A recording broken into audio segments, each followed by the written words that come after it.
श्रीमातृ मीरा अरविंदो सावित्री अध्ययन कार्यक्रम रे अंशग्रहण करिथिबा सम्मानस्पद समस्त भाई अपा सावित्री महाकाव्य प्रथम पर्व दि बुक ऑफ बिगिनिंग्स तृतीय अध्याय दि योग ऑफ द किंग दि योग ऑफ द सोल्स रिलीज एही क्रम रे आमे पृष्ठ 43 रो 13 नंबर लाइन पर्यंत गतकाली आलोचना करिथिले।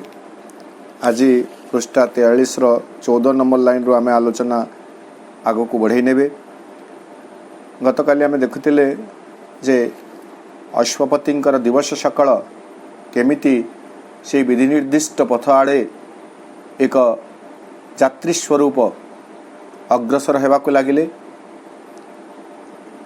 एवं रात्रिटा मध्य थकी पड़ी विश्राम नेला भली कथा नथिला, बरं ध्यानस्थ आत्मांकर सहचरी पालटी जाइथिला रात्रि। बरं एमिति कहि परिबे पुणी दिन मानकरे बा दिवसरे से यात्रा पथर गति को वेग को त्वरान्वित करने सकाशे रात्रि शक्ति संचय करिबारे सहायता प्रदान करुथला। तापरे आगु आमे जिबा पृष्ठ 43 line 14 onwards. A heavenly impetus quickened all his breast. The toss of time changed to a splendid march. The divine dwarf towered to unconquered worlds. Earth grew too narrow for his victory. दिवस एवं रात्रि कथा में देखी वर्तमान आउ गोटे उत्साह आउ गोटे प्रकार प्रेरणा आउ गोटे प्रकार गतिशीलता अश्वपतंक भितर देखादेला। ताहेला दि हेवेनली इम्पेटस होची आमे ताको प्रेरणा भी कहि परिबे, एक बेग मध्य कहि परिबे। टू गिव इम्पेटस, किंतु से इम्पेटस टा जनरली आमे जेतेबेले आमर भौतिक जीवन रे कर्म व्यस्त रहो बा संकल्प सिद्ध हो सेतेबेले आमको आमर प्राणिक शक्ति को जागृत करिबा पई बा टिके त्वरान्वित करिबा पई आमे फील करू आइदर कहार उत्साह वाला बाणी आमको गोटे से इम्पेटस भली काम करे बा केते बेले बेले आमर संकल्प बेले बेले समय आमर कार्य को संसिद्ध करिबा पई गोटे प्रवेग जोगाई था, गोटे बेग त्वरान्वित एक बेग जोगाई था। किंतु एही जगह टिके भिन्न वर्णना करछंती श्री अरविंद से कहते हेवेनली इम्पेटस, एक स्वर्गिक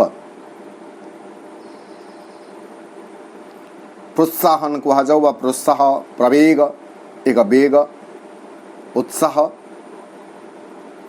अश्वपतिंकर समग्र हृदय को प्रभावित करी रखिला। ऑल हिज ब्रेस्ट अर्थात तांकर समग्र शरीर को बोली कहले मते किछि अत्युक्ति हेबा नाही। तांकर सबु किछि को तांकर समग्र शरीर को तांकर सारा हृदय को एक स्वर्गिक प्रोत्साह एक स्वर्गिक प्रेरणा प्रवेग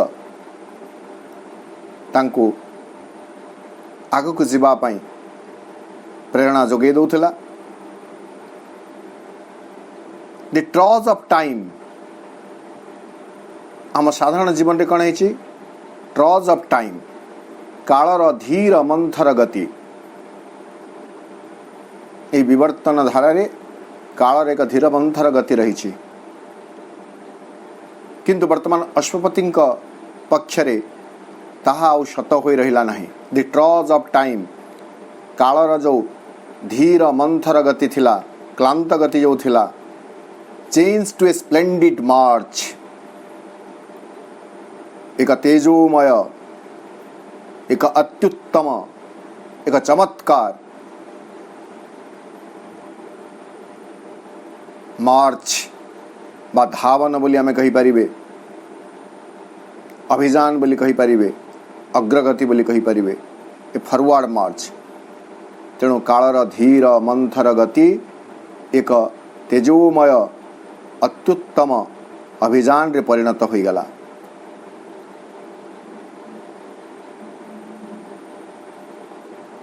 the divine dwarf D capital who is the divine dwarf से दिव्य वामन किए आमे समस्ते जानू भगवान विष्णुंकर पंचम अवतार ऋषि कश्यप एवं अदितिंक गर्भरु जन्मित वामन से प्रसंग मध्य आम समस्त को जना जे वामनंकर अवतरण कहीं होइथिला नहीं हिरण्यकशिपुंक परे तांक पुआ प्रहलाद तांक परे तांक पुआ विरोचन विरोचनंकर पुआ होचंती बलि से दानव कूल रे तांकर जन्म जदिओ से विष्णु भक्त थिले किंतु तथापि तांक भितर प्रतिशोधर बन्ही थिला एवं तांक जो पूर्वपुरुष तांकु जो निहत करा जायतिला वध करा जायतिला बा देवता माने जो प्रकार दानव मानक उपरे तांकर शक्तिर प्रयोग करुथिले तार प्रतिशोध नेबा पई बलि इंद्रपुरी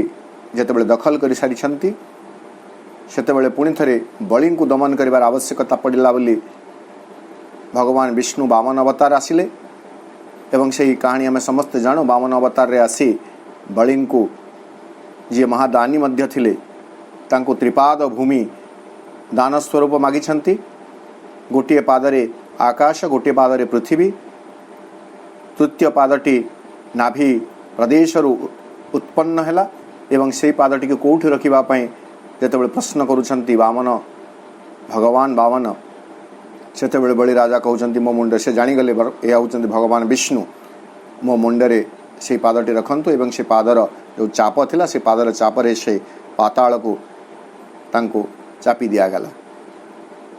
ए जगह से बड़ी गोटे कथा कहा जाउछि द डिवाइन ड्वार्फ से दिव्य वामन tower to conquered worlds sorry to tower to unconquered worlds जो अनकंकर्ड वर्ल्ड्स अछि अभिजित जो जगत समूह रही जो जगत वर्तमान पर्यंत विजित होई नाही अधिकृत होई नाही से सब अनधिकृत पृथ्वी सकल को जगत सकल को दखल करिवा पई से वामन सत्ता दिव्य वामन सत्ता जी आम समस्त भितर अछंती से ऊर्ध्वायित हेले earth grew too narrow for his victory एवं वर्तमान चेतनार जो अधिकारी होइछंती अश्वपति जो शक्ति सामर्थ्यर से महत्तर चेतनार शक्ति सामर्थ्य भरा अश्वपति वर्तमान जो बड़े गोटे स्थिति रे अछंती तांकर विजय सकाशे वर्तमान ये पृथ्वी अति क्षुद्र नगण्य संकीर्ण प्रांतरे परिणत हैला अर्थात एक महत्तर शक्ति आध्यात्मिक शक्ति रा प्राबल्य अश्वपति भितरे देखा गला।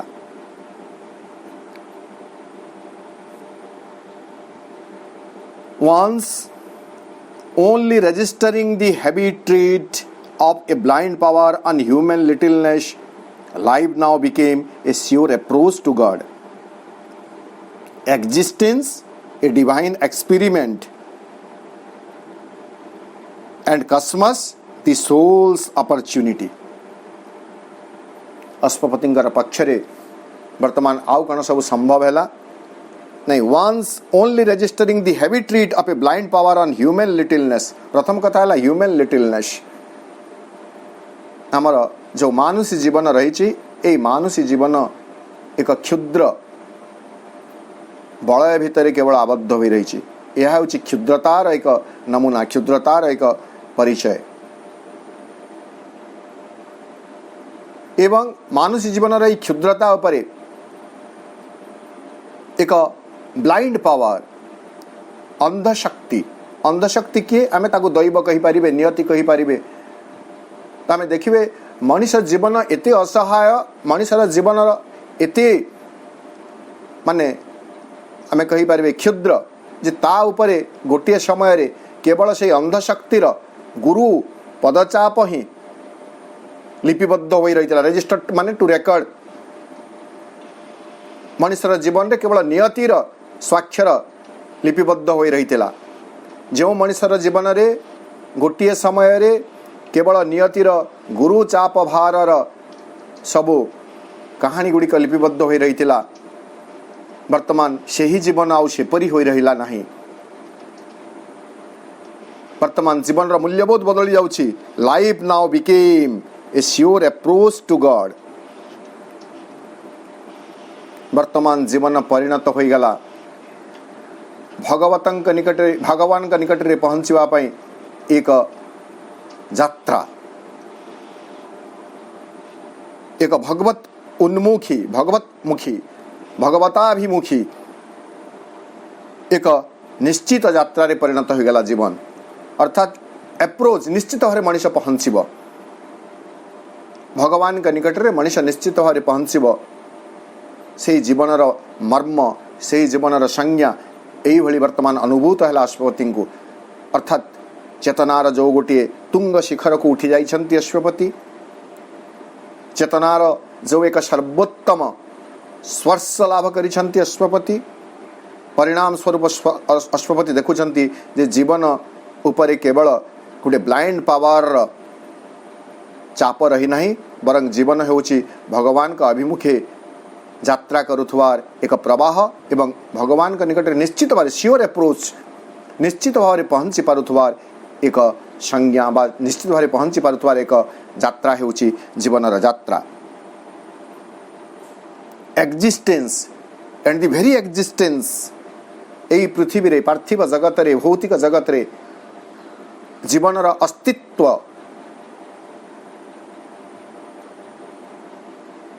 एटा होउछि ए डिवाइन एक्सपेरिमेंट, एक दिव्य परीक्षा निरीक्षा एक्सपेरिमेंट। आम एमती एक्सपेरिमेंट करो परीक्षा करो तो यह हूँ एक दिव्य परीक्षा। भगवान परीक्षा करी चली से केमिति भाव निजक सर्वोत्तम भाव प्रकाशित करें। बहुबार आमर आलोचना प्रसंग रे बहुबार मुझे कथाटी को आलोचना करुछि जे केमिति भागवतर से श्लोकटी को पदटी को उद्धृत करी कहे वर्तमान ताको आ मो कोट करू नाही जे केमिति कीटरु ब्रह्मांक पर्यंत भगवान सृष्टि करुछंती किंतु केउठी हेले से संतोष होई पारु नाहंती, निजको पूर्ण भाव रे विशुद्ध भाव रे प्रकाशित कर अविकृत भाव रे प्रकाशित करिवा संभव होई पारु नाही। तेणु तांकर से लीलाक्रम रे गोटे पर गोटे जीव सृष्टि करी चली चली प्रथमे तो ब्रह्मा सृष्टि होउचंती, ब्रह्मांक पर असंख्य जीव सृष्टि होउचंती। जीव सृष्टि हो सारा पर परिशेष रे मनुष्य को सृष्टि करागला एवं जितेबाला मनुष्य सृष्टि है सेतेबाला भगवान मनुष्य को देखि संतुष्ट हेले। मनुष्य देहे दिव्य ज्ञान देखि संतोष भगवान। तेणु ये जो एक्सपेरिमेंट निजको पूर्ण भाव रे अविकृत भाव रे प्रकाशित करिवा to manifest himself in his pure form in his pure spirit, ये जो एक्सपेरिमेंट भगवान करी चली वर्तमान अश्वपति सेटा बुझुछंती जे एठारे एक्जिस्टेंस रो अर्थ हेउछि एक दिव्य परीक्षा निरीक्षा। दुख कष्ट जंजाल एक्जिस्टेंस रो अर्थ नुह। एक्जिस्टेंस रो अर्थ हेउछि एक दिव्य परीक्षा जद्वारा मनुष्य बा जीव जड़रू उद्भव होइथिबा जीव जड़रू विवर्तित होइथिबा जीव क्रमशः देवसत्तारे रूपांतरित होई परिबो। एंड कस्मस कस्मस कहले केवल पृथ्वी नुह बा हमर ई केवल ई जगत नुह, यह हूँ विश्व ब्रह्मांड असंख्य जगत रही। ये जो विश्व जगत रही जो ब्रह्मांड रही विश्व ब्रह्मांड रही द सोल्स अपॉर्चुनिटी, यह हूँ आत्मार एक अपूर्व सुजोग जे निजकू से भगवान कर स्वरूप रे गढ़ी तोलिब। यही सबू अश्वपति अनुभव करुछंती, जीवनर वास्तव अर्थ को बुझुछंती, जीवनर लक्ष्य को बुझुछंती। भगवत अभिमुखी जीवन यात्रा रे निरंतर से चली दिवस सकल तांकर एक ଯାତ୍ରା ରେ ପରିଣତ ହେଉଛି। ରାତ୍ରି ଧ୍ୟାନସ୍ଥ ଆତ୍ମାର ସହଚରୀ ପାଲଟି ଯାଉଛି। ଅବିଶ୍ରାନ୍ତ ଭାବରେ ଏକ ଅଧ୍ୟାତ୍ମ ଯାତ୍ରା ଜାରି ରହିଛି।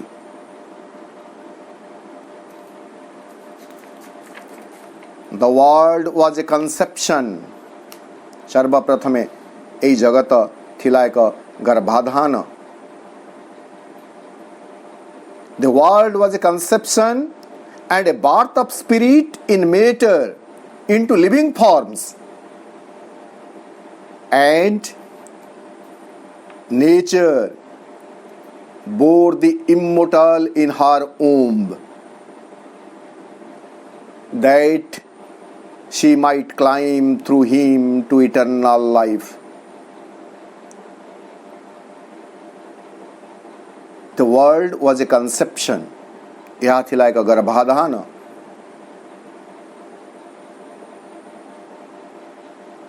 ଗର୍ଭାଧାନ ହେଉଛି ଗୋଟେ ସଂସ୍କାର। ଭାରତୀୟ ପରମ୍ପରାରେ ଯେଉଁ ଷୋଡ଼ଶ ସଂସ୍କାର କୁହାଯାଉ, ଦ୍ୱାଦଶ ସଂସ୍କାର କୁହାଯାଉ, ସେ ସଂସ୍କାର ଭିତରୁ ଗୋଟିଏ ହେଉଛି ଗର୍ଭାଧାନ, କନସେପ୍ସନ୍। So the world was a conception, and after the conception there is the possibility of birth. गर्भाधान परे जन्मर संभावना रहे। वर्तमान से जन्म कण and a birth of spirit in matter. Spirit को कैपिटल करूछंती, मेटर को कैपिटल करूछंती। तो स्थूल जड़ भितरे चैतन्य सत्तांकर जन्म संभव हेबो। केमिति भावरे? इनटू लिविंग फॉर्म्स, जीवंत आकार सबु भावरे सही चिन्मय सत्ता जड़ भितरे जन्म लाभ करिवे। यह होची रहस्य, यह होची भगवत इच्छा। यह इच्छा तो नुह, भगवत संकल्प। The world was a conception and a birth of spirit in matter into living forms, and nature, एवं आमे जो प्रकृतिर कथा कहूछु, स्थूल प्रकृतिर कथा कहूछु, bore the immortal in her womb, bear past tense, बहन कला काहाकू? इम्मोर्टाल, से अमर सत्तांकु। कोठी ना? इन हार womb, प्रकृति निजर गर्भाशय भितरे सही अमर सत्तांकु बहन कला बा धारण कला। काहेकि? That she might climb through him to eternal life. जद्वारा तांकु ही आधार करी, तांकु ही माध्यम करी, से अमर सत्तांकु माध्यम करी प्रकृति मध्य शाश्वत जीवन धारार समुच्च शिखर को आरोहण करी जाई पारिबो। तेणु करी से शाश्वत सत्ता को निज गर्भरे धारण कला। अर्थात प्रकृतिर प्रत्येक कोणरे अनुकोणरे भगवान विराजित अछंती। बारंबार एक कथा में आलोचना करूछु। सर्व खलु इदम ब्रह्म, भगवान होचंती सर्वव्यापी। भगवान को एइथिपई से ता गर्भ भितर धारण कला, जद्वारा भगवान को माध्यम करी तांका माध्यम रे प्रकृति मध्य से शाश्वत जीवन धारा आड़ को आरोहण कर जाई पारिबो, शाश्वत तत्व रे रूपांतरित हो जाई पारिबो। एई भली एक प्रसंग आमे पूर्वरु मध्य आलोचना करी सारिछु। सावित्री महाकाव्य पृष्ठा 693 रे एई भली गोटे प्रसंग रहिछि। सेटा भी आमे अनेक थर आमर आलोचनार प्रसंग भितर को आनिछु। पुणी थरे ताकु मु कहि दउछि। Since God has made earth, earth must make in her God. जेहेतु भगवान ए पृथ्वी को सृष्टि करिसंती, पृथ्वी मध्य निश्चित भावरे भगवान को ही सृष्टि करिवो। What hides within her, ए पृथ्वी भितरे जहा लुक्कायित होई रहिछि, she must reveal within her breast। Sorry गोटे शब्द छाड़ी देली। What hides within her breast, ए पृथ्वी तार वक्षरे तार मर्मरे जहा किछि लुचाई रखिछि ताहाकु से निश्चित भाव अभिव्यक्त करिव। काहाकु लुचाई रखिछि नै भगवान को लुचाई रख। प्रकृति भितर भगवान रहिचंती, पृथ्वी भितर भगवान रहिचंती। से भगवान को से दिने ना दिने निश्चित भाव अभिव्यक्त करिव। काहेकि नै this transfiguration uh Gute धाड़ी secret knowledge रे आमे सेटा को आसीबे। This transfiguration is earth's due to heaven, a mutual debt bind man to the supreme. This transfiguration is earth's due to heaven. एही रूपांतर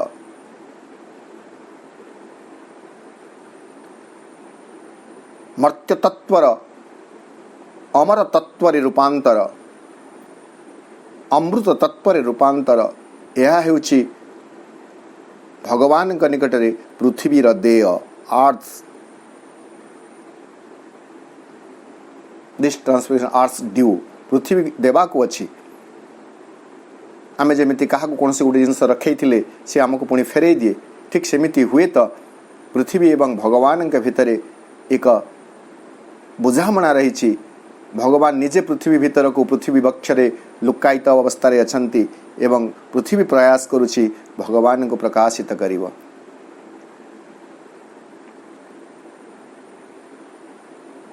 लागी छे बोली महापुरु लाग पृथ्वी माता सते, ई मनुष्य के महापुरु करी देवा तार हाथे।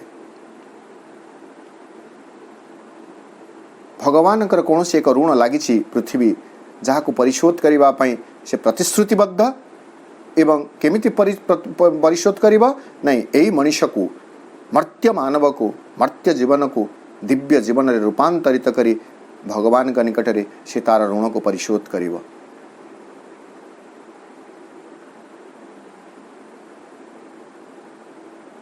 that she might climb through him to eternal life। प्रकृति तार गर्भरे अमरंकु अमर सत्तांकु धारण करिछि, कारण तांकरी सहायतारे से एक शाश्वत जीवन अभिमुखे आरोहण करि जाई पारिबो। शाश्वत जीवन अभिमुखे ऊर्ध्व को उठी जाई पारिबो। एई सब कथा दृढ़ भावरे अनुभूत हेबा परे अश्वपतिंकर कौन सब परिवर्तन होछि आमे देखिबे। He is being lay down in bright immobile peace and bathed in wells of pure spiritual light. It wandered in wide fields of wisdom self, lit by the rays of an everlasting sun. वर्तमान अश्वपतिंकर समग्र सत्ता his being lay down सते जेमिति से शायित हेला, किंतु यह तमस ग्रस्त एक शयन नुह। इन ब्राइट इमोबाइल पीस एक शुभ्र निश्चल शांति मध्यरे अश्वपतिंकर समग्र सत्ता शायित हेला, ले डाउन। टिचिए भी आउ कौनसी उत्कंठा नहीं, उद्वेग नहीं, विचलित भाव नहीं, एकदम शांत स्थिर अवस्था। इमोबाइल पीस एक निश्चल शांति, संचलन विहीन एक शांति। एंड बाथ सते जेमिति से स्नात हेले,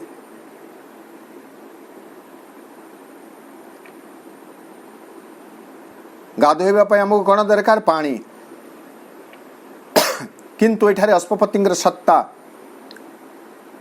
स्नान कले स्नात हेले किभली भावरे in wells of pure spiritual light. Pure spiritual light विशुद्ध अध्यात्म आलोकर कुपरे सत्य जेमिति से अवगाहन कले। एक आध्यात्मिक आलोक तांकर चेतना को तांकर समग्र सत्ता को आप्लुत करिदेला, भिजई देला। It wandered in white fields of wisdom self. हमारा गोटे कहावत अच्छी, उर्दू कहावत, मियाँ की दौड़ मस्जिद तक। नहीं आमर तेणु एटा कण लिमिटेशन, मियाँ के दौड़ मस्जिद तक जो कहा जाए यह हूँ गोटे लिमिटेशन। जड़े केते दूर जाई परिवार ना गोटे निर्दिष्ट सीमा अच्छी, किंतु एठारे वर्तमान से कण कले इट वॉन्डर्ड, तांकर सत्ता परिभ्रमण कला। क्योंठी इन वाइट फील्ड्स, व्यापक विस्तृत क्षेत्र सकल रे। से फील्ड्स टी कण ऑफ विजडम सेल्फ, प्रज्ञार प्रज्ञा सत्तार व्यापक क्षेत्र मानंकरे तांकर सत्ता विचरण करने को आरंभ कला। विजडम सेल्फ, प्रज्ञा सेल्फ कथा आम आलोचना करूँ। स आत्मा चतुष्पाद आम आलोचना करते। गोटे हूँ जाग्रत अवस्था, गोटे हूँ सुसुप्ति अवस्था, गोटे हूँ तुरीय अवस्था। नहीं ये कथा आम आलोचना स्वप्नावस्था, तो यहाँ है से तुरीय अवस्था। विजडम सेल्फ, विजडम सेल्फ प्रज्ञा सत्तार व्यापक विस्तृत क्षेत्र सकल रे तांकर सत्ता विचरण कला। Lead by the rays of an everlasting sun. एवं से क्षेत्र गुड़िक केमिति थिला? आलोकित होई रही थिला। को आलोक द्वारा आलोकित होई रही थिला? नहीं, by the rays of an by the rays of an everlasting sun. एक एवरलास्टिंग जहाँ चिरंजीवी सबुदिन जो जहाँ तिष्ठि रही है, दीर्घ दीर्घ नहीं सब चिरजीवी बोली आम कहे, चिरजीवी एवरलास्टिंग। एक everlasting sun which never sets, जो सूर्य के अस्त हुए नहीं। से सूर्यंकर किरण सकल द्वारा आलोकित होइथिबा प्रज्ञासत्तार व्यापक क्षेत्र सकल रे तांकर सत्ता विचरण करने को आरंभ कला।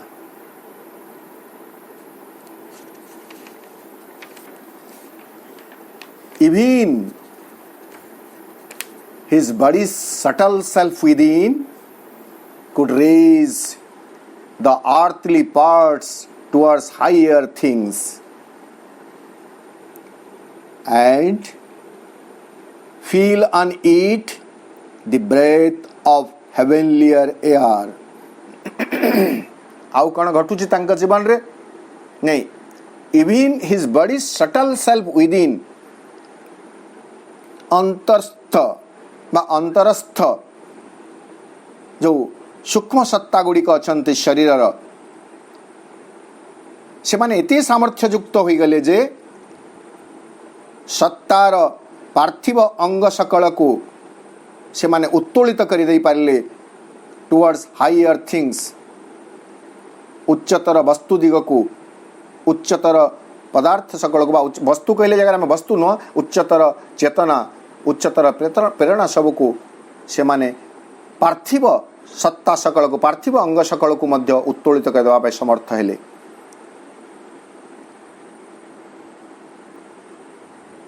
आप देखिथिबे काठ चुली गुड़ाक जितेबाला थिला, काठ चुली को प्रज्वलित करने कौन करा जाए, सजा जाइथिबा काठर तଳରେ गोटे अंगार रखी दिया जाए। से अंगार ही काठरे अग्नि संयोग करी काठ को जले करी और ध्वायित कर दिए। ठीक से परी जो अध्यात्म चेतना तांका भीतर को प्रवेश करिछि, तद्वारा तांकर शटल जो कही सूक्ष्म जो सत्ता गुड़िक थिले, शरीर सूक्ष्म सत्ता गुड़िक से माने प्रदीप्त तो हो जाइछन्ति।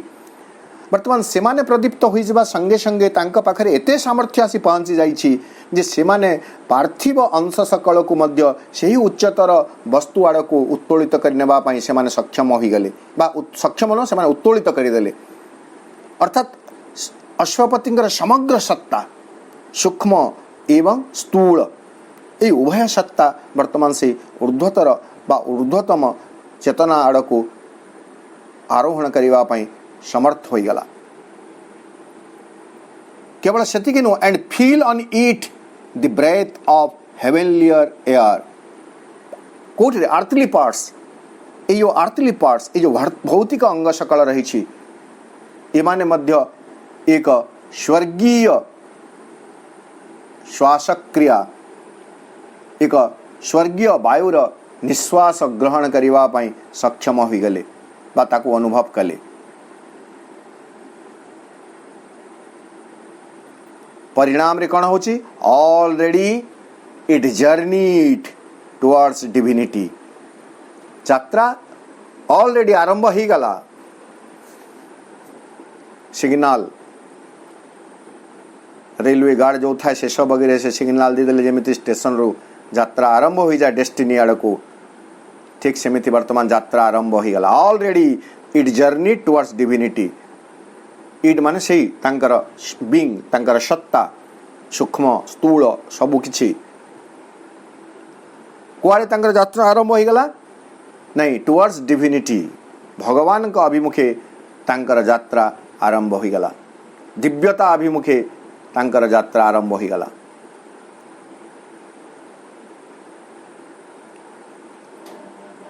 A buoyed upon winged winds of rapid joy, upheld to a light it could not always hold, it left mind's distance from the truth supreme and lost life's incapacity for bliss.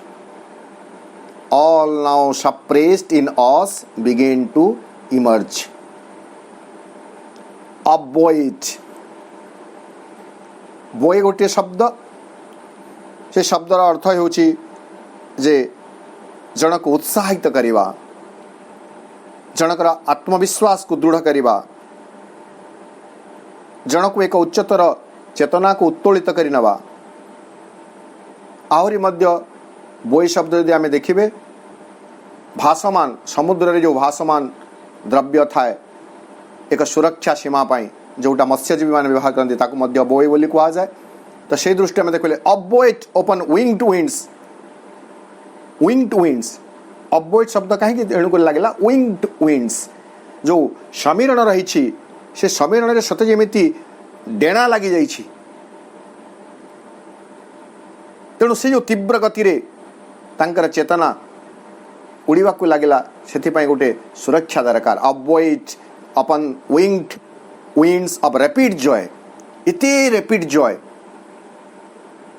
तीव्र आनंद द्रुततर आनंद क्षिप्र आनंदर से जो पक्षयुक्त पवन रही से ही पवन उपरे भासमान होई अश्वपतिंगर सत्ता कौन है appeal to a light it could not always hold से ही आलोक को धारण कला जो आलोक मनीष सबु बेले धारण करि पारे नाही। Upheld to a light it could not always hold से ही आलोक को से धारण कला परम आलोक दिव्य आलोक जेहेतु लाइट टी कैपिटल फॉर्म रे अछि से धारण कला जहाँ सबु बेले मनीष धारण करबा पई समर्थ होई न थाए। It left mind's distance from the truth supreme से जो रैपिड जॉय से जो समुच्च चेतना जो चेतनार वर्तमान अधिकारी हुई पारिछन्ति अश्वपति तार उपस्थिति जो कौन है minds distance from the truth supreme आमर मनर सही सामर्थ्य नाही जे कि ट्रुथ सुप्रीम बा परम सत्यंक निकट रे पहुंची पारिबो। So there is a distance in between mind and truth supreme किंतु वर्तमान अश्वपतिंकर पक्षरे ताहा रहिला नाही। इट लेफ्ट माइंड्स डिस्टेंस अर्थात मन एवं परम सत्य भितर जो दूरता थिला से दूरता वर्तमान हटिगला अर्थात मन एते मात्रा में ताको अतिमानस चेतना बोली करि परिबे मन तार चेतनार सीमा को अतिक्रम करी अतिमानस चेतना भितर पहुंची जाई पाला जद्वारा से परम सत्यं को से निकट रे जाई पहुंची गला। तेणुक आम प्रार्थना श्रीअरविंद दले कहुला गोटे प्रार्थना देवाई श्रीअरविंद प्रार्थना देते सुप्रीम सॉरी मांकर प्रार्थना यहाँ supreme lord eternal truth let us obey thee alone and live according to the truth. से सत्य निकट में वर्तमान मन पहुंची जाइछि and lost life's incapacity for bliss. आ गोटे कथा में देखिए आवर लाइफ आमर जो जीवन रही तार एक असामर्थ्य रही पाखे सामर्थ्य नहीं परम आनंद को धारण करने किंतु वर्तमान से असामर्थ्य हरईदे अर्थात से समर्थ हो गले से परम आनंद को धारण करने एतिकी अश्वपति प्रयोज्य थिला। वर्तमान शेष धाड़ीटी आम समस्त श्रीअरविंद कहते generalise करछंती all now suppressed in us begin to emerge.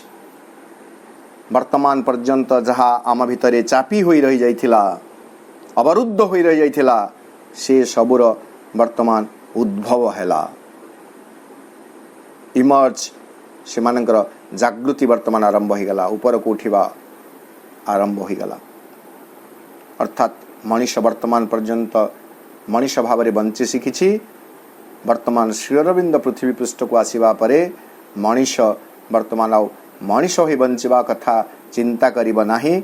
Manish देवतारे परिणत होगापी ता भितर चापी हो रही दिव्य गुण सकल को निश्चित भाव से अंकुरित करिब एवं तार प्रभाव फल तार जीवन को से रूपांतरित करिब। आज आलोचना को ये रखिबा।